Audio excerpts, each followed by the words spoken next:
ಎಲ್ಲ ವಿದ್ಯಾರ್ಥಿಗಳಿಗೆ ನಮಸ್ಕಾರ.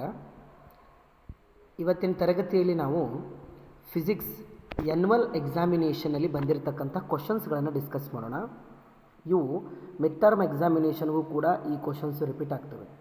ಇವಿಷ್ಟು ಕ್ವಶನ್ಸ್ಗಳನ್ನು ನೀವು ಏನಾದರೂ ಪ್ರಾಕ್ಟೀಸ್ ಮಾಡಿದ್ದೇ ಆದರೆ definitely you are going to get more than 55+ marks in mid term examination.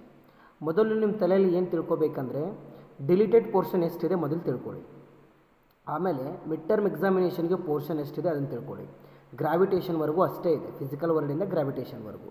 ಹಾಗಾದರೆ ಬನ್ನಿ 1 ಮಾರ್ಕ್ಸ್ ಕ್ವಶನನ್ನು ನೋಡೋಣ. First question, write the dimensional formula of impulse, define unit vector, what is on elastic collision, right the relation between linear velocity and angular velocity. ಆಯಿತು, ಇಷ್ಟೇ. ಬಾಕಿ ಏನು 5th 6th 7th 8 9 10 ಇದೆಯಲ್ಲ ಅವು mid ಟರ್ಮ್ಗೆ ಇಲ್ಲ. ಹಾಗಾದರೆ ಬರ್ಕೊಳ್ಳಿ. 2 marks question, write Einstein mass energy relation and explain the symbols. Show that equation v square is equal to v naught square plus 2ax is dimensionally correct, and draw the velocity time graph for a particle moving with variable velocity and uniform negative acceleration. Define scalar product of two vectors. Example, mention any two methods of reducing friction. 3 marks question, obtain the expression for horizontal range of the projectile. 20th question, ಅದು deleted concept, ಓದಬೇಡಿ. 21 practice ಮಾಡಿ ಬಿಡಿಸಿ. 22 perpendicular axis theorem deleted ಪೋರ್ಷನ್ನು. 23 ಓದ್ಕೊಳ್ಳಿ, state universal of gravitation, write the expression and mention the symbols. 24 25 26 ಅವು ನಮ್ಮ mid term examination ಸಿಲೆಬಸ್ಗೆ ಇಲ್ಲ. So 5 marks question, show that the path traced by the projectile is parabola, is important. 28th law of conservation of mechanical energy in case of freely falling body, ಇದು ಕೂಡ important. Show that torque acting on the body is equal to rate of change of angular momentum, system of particle and rotational motion ಮೇಲೆ ಇರ್ತಕ್ಕಂಥ question. Next 33 ಪ್ರಾಬ್ಲಮನ್ನು solve ಮಾಡಿ. Next 34 ಅದನ್ನು ಕೂಡ ನೀವು solve ಮಾಡಬೇಕು. 35th ಗ್ರಾವಿಟೇಷನ್ ಮೇಲಿದೆ.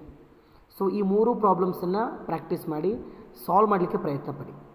ಹೌದಾ, ಈ 3 ಏನು ಕ್ವಶನ್ಸ್ ಇದೆಯಲ್ಲ 33 34 35 ಇವು ಮಿಡ್ ಟರ್ಮ್ ಸಿಲೆಬಸ್ಗೆ ಇರ್ತಕ್ಕಂಥ ಕ್ವಶನ್ಸು, ದಯವಿಟ್ಟು ಪ್ರಾಕ್ಟೀಸ್ ಮಾಡಿ. 36 ಅದು ನಮ್ಮ ಮಿಡ್ ಟರ್ಮ್ಗೆ ಇಲ್ಲ. 37 ಅದು ಕೂಡ ನಮ್ಮ ಮಿಡ್ ಟರ್ಮ್ಗೆ ಇಲ್ಲ. ಈ 35th ಏನಿದೆ ಅಲ್ಲ ಗ್ರಾವಿಟೇಷನ್ ಚಾಪ್ಟರ್ ಮೇಲೆ ಇರ್ತಕ್ಕಂಥ ಕ್ವಶನ್ ಅದು. ಹಾಗಾದರೆ ನೆಕ್ಸ್ಟ್ ಕ್ವಶನ್ ಪೇಪರ್ಗೆ ಬರೋಣ. 2015ನೇ question paper. What is the number of significant figures in the number 30.30 ಅಂತೆ. What is the angle between two vectors if there cross product is 0, state work energy theorem, angular velocity. Next 5th 6th 7 8 9 10 ಅವು ನಮ್ಮ mid term examination ಪೋರ್ಷನ್ಗೆ ಇಲ್ಲ, ಬೇಡ. 2 marks question, name any 2 fundamental forces in nature, show that equation is dimensionally correct. 13th ಕ್ವಶನ್ನು ಕೂಡ ನಾವು ಓದಬೇಕಾಗ್ತದೆ. 14th ಕ್ವಶನ್ನು ಕೂಡ ಓದಬೇಕಾಗ್ತದೆ. 15th ಕ್ವಶನ್ ನೋಡಿ, ಸ್ಟ್ಯಾಟಿಕ್ ಫ್ರಿಕ್ಷನ್ ಕೈನೆಟಿಕ್ ಫ್ರಿಕ್ಷನ್ ಕೇಳಿದ್ದಾರೆ. 16th ಕ್ವಶನ್ನು ಕೂಡ ನಮ್ಮ ಸಿಲೆಬಸ್ಸಿಗಿದೆ. Moment of inertia of a solid cylinder rotating about an axis ಅಂತೆ. 17th ಮತ್ತು 18th ನಮ್ಮ ಮಿಡ್ ಟರ್ಮ್ ಎಕ್ಸಾಮಿನೇಷನ್ಗೆ ಇಲ್ಲ ಆ ಸಿಲೆಬಸ್ಸು, ದಯವಿಟ್ಟು ಓದಲಿಕ್ಕೆ ಹೋಗಬೇಡಿ. ಓಕೆ, ಬರ್ಕೋತಾ ಇದ್ದೀರಲ್ಲ ಎಲ್ಲ ಕ್ವಶನ್ಸ್ಗಳನ್ನು? Yes, clear. Next 3 marks question, obtain the expression for maximum height of the projectile ಅಂತೆ. ಎಸ್, ಪ್ರಾಕ್ಟೀಸ್ ಮಾಡಬೇಕು. ಡಿರೈವ್ F = ma, ಇದು ಮಿಡ್ ಟರ್ಮ್ ಸಿಲೆಬಸ್ಗೆ ಇಲ್ಲ ಅಂತ ನನಗೆ ಅನಿಸ್ತದೆ, ಯಾಕಂದರೆ ಡಿಲೀಟೆಡ್ ಪೋರ್ಷನ್ ಇದು. ನೆಕ್ಸ್ಟ್ 21st ಪ್ರಾಕ್ಟೀಸ್ ಮಾಡಿ. 22 ಪ್ಯಾರಲಲ್ ಆಕ್ಸಿಸ್ ಥಿಯರಮ್ ಇಲ್ಲ. 23 ಕೆಪ್ಲರ್ಸ್ ಲಾಸ್ ಆಫ್ ಪ್ಲಾನೆಟರಿ ಮೋಷನ್ನು ಕೂಡ ಅದನ್ನು ಡಿಲೀಟ್ ಮಾಡಿಬಿಟ್ಟಿದ್ದಾರೆ, ಓದೋ ಅವಶ್ಯಕತೆ ಇಲ್ಲ. ನೆಕ್ಸ್ಟ್ 24 25 26 ಅವು ನಮ್ಮ ಮಿಡ್ ಟರ್ಮ್ ಎಕ್ಸಾಮಿನೇಷನ್ ಪೋರ್ಷನ್ನೇ ಅಲ್ಲ ಅದು. 5 ಮಾರ್ಕ್ಸ್ ಕ್ವಶನ್ ನೋಡಿ, ತುಂಬ ಇಂಪಾರ್ಟೆಂಟ್ ಇವೆ. 27 28 29 ಮೂರು ಪ್ರಾಕ್ಟೀಸ್ ಮಾಡಿ. Obtain the expression for magnitude, resultant vectors, law of conservation of mechanical energy, torque acting on A body is rate of change of angular momentum. ಇವು ಮೂರನ್ನು practice ಮಾಡಲೇಬೇಕು ವಿದ್ಯಾರ್ಥಿಗಳೇ. ನೆಕ್ಸ್ಟ್ ಪ್ರಾಬ್ಲಮ್ಸ್ಗೆ ಬರೋಣ. 33 ಕ್ವಶನ್ ಒಂದು ಪ್ರಾಕ್ಟೀಸ್ ಮಾಡಿ. 34 ಅದು ಕೂಡ ನೀವು ಸಾಲ್ವ್ ಮಾಡಬೇಕು. 35 ಗ್ರಾವಿಟೇಷನ್ ಮೇಲೆ ಇರ್ತಕ್ಕಂಥ ಕ್ವಶನ್ ಇದು. ಸೊ ಈ 33 34 35 ಆ್ಯನ್ಯುವಲ್ ಎಕ್ಸಾಮಿನೇಷನಲ್ಲಿ ಕೇಳಿರ್ತಕ್ಕಂಥ ಕ್ವಶನ್ಸೇ. ಹಾಗಾದರೆ 38 30 36 37 ಅವು ನಮ್ಮ ಪೋರ್ಷನ್ಗೆ ಇಲ್ಲ, ಮಿಡ್ ಟರ್ಮ್ ಎಕ್ಸಾಮ್ ಪೋರ್ಷನ್ಗೆ ಇಲ್ಲ. ಸೊ ಹೀಗಾಗಿ ಅವುಗಳನ್ನು ಓದುವ ಅವಶ್ಯಕತೆ ಇಲ್ಲ ವಿದ್ಯಾರ್ಥಿಗಳೇ. Yes, okay. So coming to next question paper, February 2016. First question, write the SI unit of solid angle. At what angle projectile horizontal range is maximum. Mention the dimensional formula of power, centre of mass. Next Hooke's law ಓದೋದು ಬೇಡ, ಅದು ಇಲ್ಲ. Next 6th 7 8 9 10 ಇವು ಯಾವ ನಮ್ಮ mid term ಪೋರ್ಷನ್ಗೆ ಇಲ್ಲ. Up to centre of ಮಾಸ್ವರೆಗೂ ಓದ್ಕೊಳ್ಳಿ. 2 marks questions.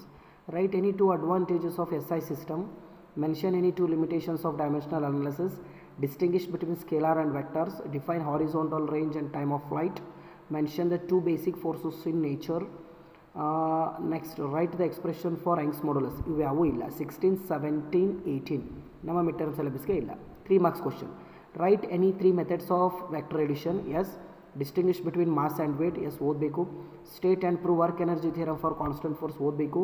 Derive the relation between small g and capital G. Practice ಮಾಡಬೇಕು. ನೆಕ್ಸ್ಟ್ 5 marks question. ಅವೇ ಕ್ವಶನ್ಸ್ ರಿಪೀಟ್ ಆಗ್ತಾ ಇವೆ ನೋಡಿ. Show that path described by the projectile is parabola. State and prove law of conservation of linear momentum in case of collision of 2 bodies. Derive an expression for kinetic energy of a rolling body.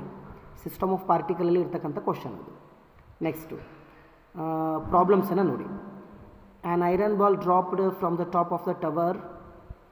At the same time another iron ball is throne vertically upwards from the base of the tower.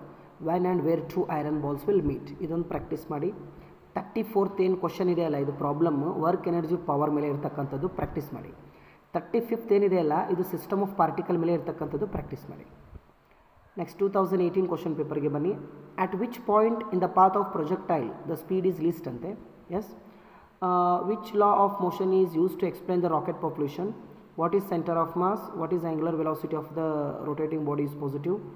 What is impulsive force? Give example for geostationary satellite. Yes, ಇಷ್ಟು ಓದ್ಕೊಳ್ಳಿ. 2 marks questions ನೋಡಿ. Mention 2 conservative laws ಅಂತೆ. 12th question, 13th question, next 14th question, 15th question ಓದ್ಕೊಳ್ಳಿ.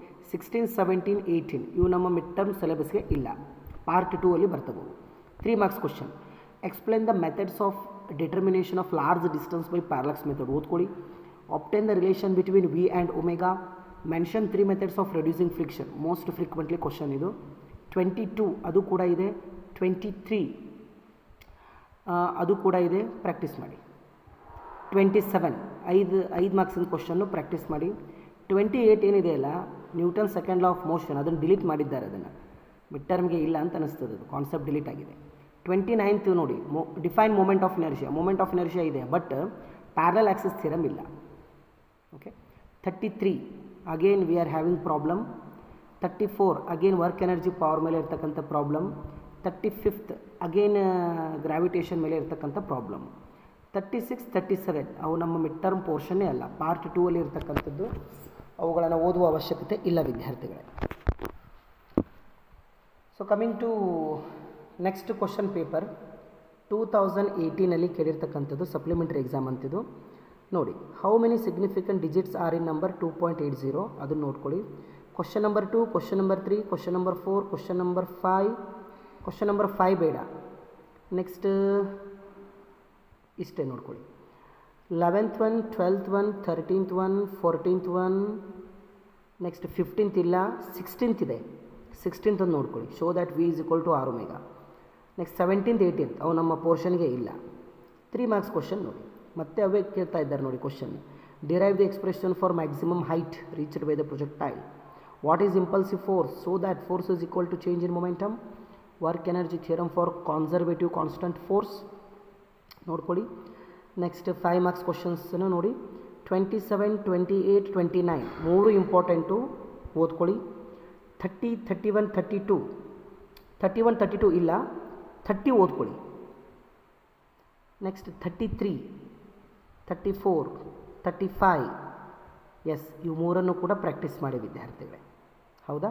Gravitation ಚಾಪ್ಟ್ರಲ್ಲಿ maximum acceleration due to gravity above the surface of the earth, below the surface of the earth, ಅದನ್ನು ನೀವು ನೋಡ್ಕೋಬೇಕಾಗ್ತದೆ. ಅದನ್ನು ಕೇಳಿದ್ದಾರೆ 5 marksಗೆ. ಇಲ್ಲಿ 36 37 question practice ಮಾಡೋ ಅವಶ್ಯಕತೆ ಇಲ್ಲ, ಯಾಕಂದರೆ ನಮ್ಮ ಮಿಡ್ ಟರ್ಮ್ಸ್ ಪೋರ್ಷನ್ಗೆ ಇಲ್ಲ ವಿದ್ಯಾರ್ಥಿಗಳಿವು. Is it clear? ಇದು ಮಿಡ್ ಟರ್ಮ್ ಎಕ್ಸಾಮಿನೇಷನ್ ಕ್ವಶನ್ ಪೇಪರೇ, ಇದು ಪ್ರೀವಿಯಸ್ ಇಯರ್ದು. ಇದರಲ್ಲಿ ಏನು ಓದ್ಕೋಬೇಕಂದ್ರೆ ಡಿಲೀಟೆಡ್ ಪೋರ್ಷನ್ ಬಿಟ್ಬಿಡಿ. ಅಂದರೆ ನಾನು ಒಂದು ವಿಡಿಯೋದಲ್ಲಿ ಎಕ್ಸ್ಪ್ಲೇನ್ ಮಾಡಿದ್ದೆ ನೋಡಿ, ಡಿಲೀಟೆಡ್ ಪೋರ್ಷನ್ ಅದನ್ನು ಓದ್ಕೋಬೇಡಿ. ಯಾವುದ್ಯಾವುದು ಡಿಲೀಟ್ ಆಗಿಲ್ಲಲ್ಲ ಅಷ್ಟು ಕಾನ್ಸೆಪ್ಟ್ಗಳನ್ನು ಓದಿದರೆ ಸಾಕು ನೀವು. ಹೌದಾ? ಪೋರ್ಷನ್ ಏನಂದರೆ ಫಿಸಿಕಲ್ ವರ್ಲ್ಡಿಂದ ಗ್ರಾವಿಟೇಷನ್ವರೆಗೂ ಇರ್ತದೆ. ಸೊ ಎಲ್ಲವನ್ನು ಪ್ರಾಕ್ಟೀಸ್ ಮಾಡಿ. ಇವಿಷ್ಟು ನೀವೇನಾದರೂ ಪ್ರಾಕ್ಟೀಸ್ ಮಾಡಿದರೆ definitely you are going to get a more than 50 marks in physics midterm examination. Is it clear, children? Thank you.